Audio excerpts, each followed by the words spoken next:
Sing me a song of a lass that is gone. Hello and welcome back to the channel. If you're new here, my name is Kaylee and every Tuesday I bring out a Outlander related video to basically fill in the Droughtlander time period that we're currently living in.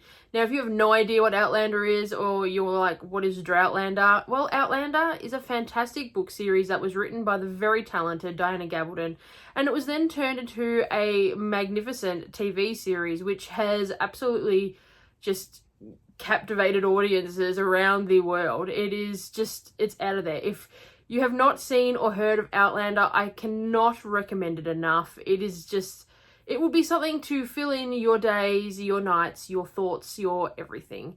If you have not seen it, please go check it out.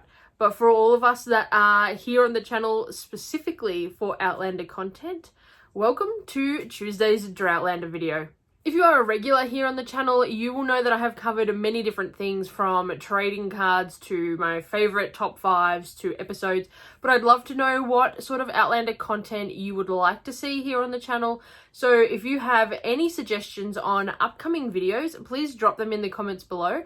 I'd love to know what your thoughts are and the things that you actually want to know. Today's video though is all about historical characters that are actually represented in a brief way in the series, meaning I'm going to talk about the characters that are also real. Now, you might be going, come on Kaylee, it's a time travel show, there's nobody real from Outlander, but there most certainly is.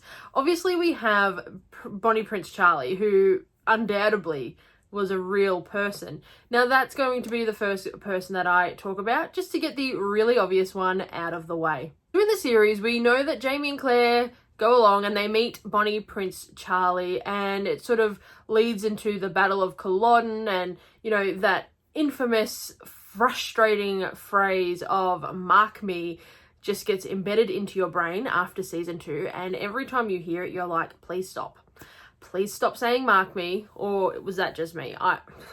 Anyway, Bonnie Prince Charlie goes in and is like, he wants to get back onto the throne. He wants to take what he believes is his right to the throne. And Jamie and Claire get entangled into, well, the storyline of Culloden. We know this one is a very major timeline point in the series. But as we know, the cause does not end very well in real life or the TV show. And that brings me to what happened in real life. So Bonnie Prince Charlie most certainly is a real person.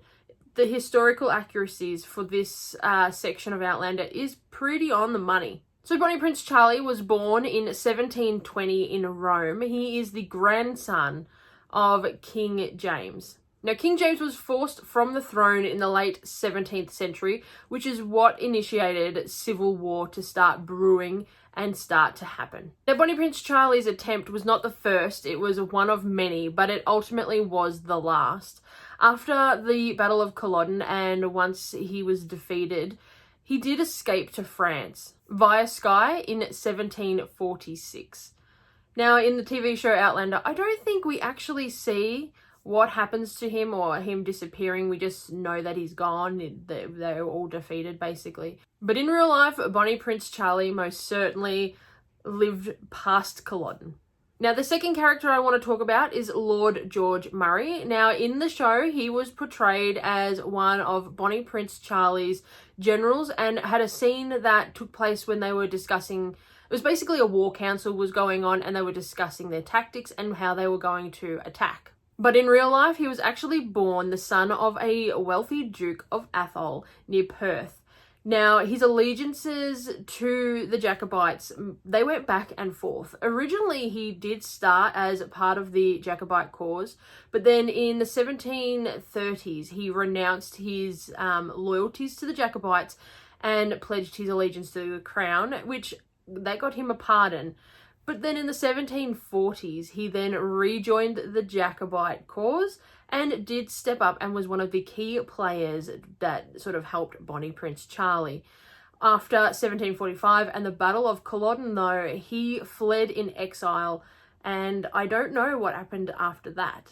So in the 8th episode of season 2, we finally get to meet the next character that I want to talk about, and that is Jamie's grandfather, or grandsire as he is referred to in the series and the books.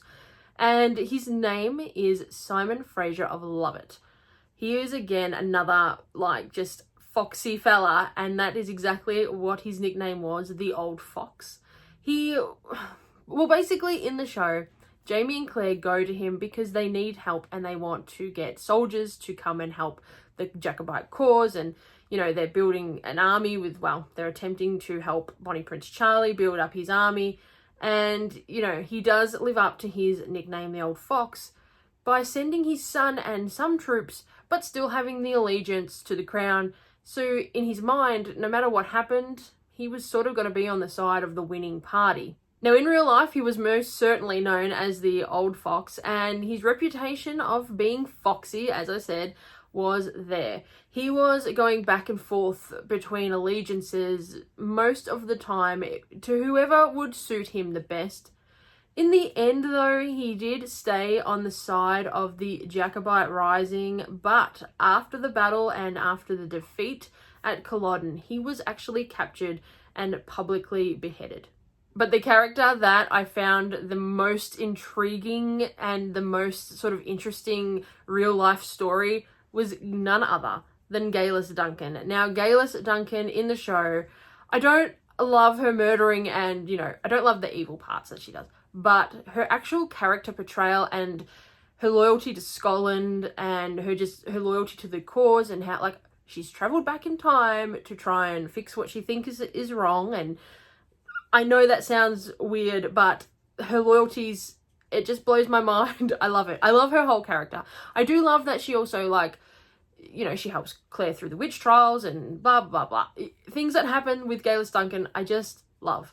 And then to find her in the real life history books was just fascinating, and I loved it. Her connections and the similarities between the character and the real deal are just amazing. It's astronomical. Maybe not so much time traveling in the real world, but the rest is pretty spot on. So we know in the series, Geillis Duncan travels back into the past to try and change the outcome of Culloden and, you know, will change the entire outcome for Scotland for Bonnie Prince Charlie to be on the, you know, on this throne and all that sort of stuff. In real life, she was a 16th century young woman. She was employed as a maidservant, and she would also attempt to help the sick and the injured and things like that. Now, little did she know, I don't think, well, maybe she did know and she was just risking it, but her bailiff employer, David Seaton, and his son, also named David, were actually mega crusaders for capturing witches and getting rid of them. They were big witch trial crusaders. Now, even though she was employed by him, she would go off of a night time and disappear, apparently. While she was doing this, obviously, she was noticed, and this became sort of, you know, suspicious behavior for a young woman in that century, in that timeline. You don't want to do anything suspicious back then because you're going to be trialed for a witch. She was, in fact, taken into custody, tortured unrelentlessly until she finally admitted that she was, in fact, a witch. Now, I mean, look, hey, she might have been. Who am I to say there are no witches in the world? But I feel if you're being tortured and absolutely maimed and tortured, by the way, from what I read, it was not nice what was happening to poor Geillis Duncan. You would admit to anything, I believe, and, you know, you would name 10 people to go with you, which is exactly what happened. She named multiple witches, and it just didn't end well. During her trial, she did then say that she was actually tortured into the confession, but it was too late, and she was ultimately killed for being a witch. Now, I know there are obviously a lot more characters that have real significance in real life as well as the show because they're following along a historical timeline. I just loved that these characters actually got more than sort of 5 minutes of airtime or book time. I understand, like, I know George Washington comes in for a few minutes, and I mean, there are so many other characters because of the historical points, but I love these particular characters because they had real life connections to Jamie and Claire. They were sort of embedded into their lives as well. So that to me made them the ones that I really wanted to pinpoint and talk about. If you haven't looked up the real Geillis Duncan though, I highly recommend it. It is a fantastic sort of down the rabbit hole of Google and reading all about the real life Geillis Duncan. It was just absolutely fascinating, and I was just dumbfounded by the absolute horrific torture devices that they used on that poor woman. Like, that was insane. The entire, just that whole timeline of events and that whole period of life, just, it was brutal. I mean, obviously centuries and centuries have been brutal, and even now we're still pretty brutal, but back then it was just so life. Like, it was just life, and it's just crazy. I'd love to know, what are you doing to fill in your Droughtlander time? I mean, I know we're creating videos here and we're watching videos, but what are you guys doing? I want to know what books you've read, what TV shows you recommend. How are you filling in your Droughtlander time? I would love to know.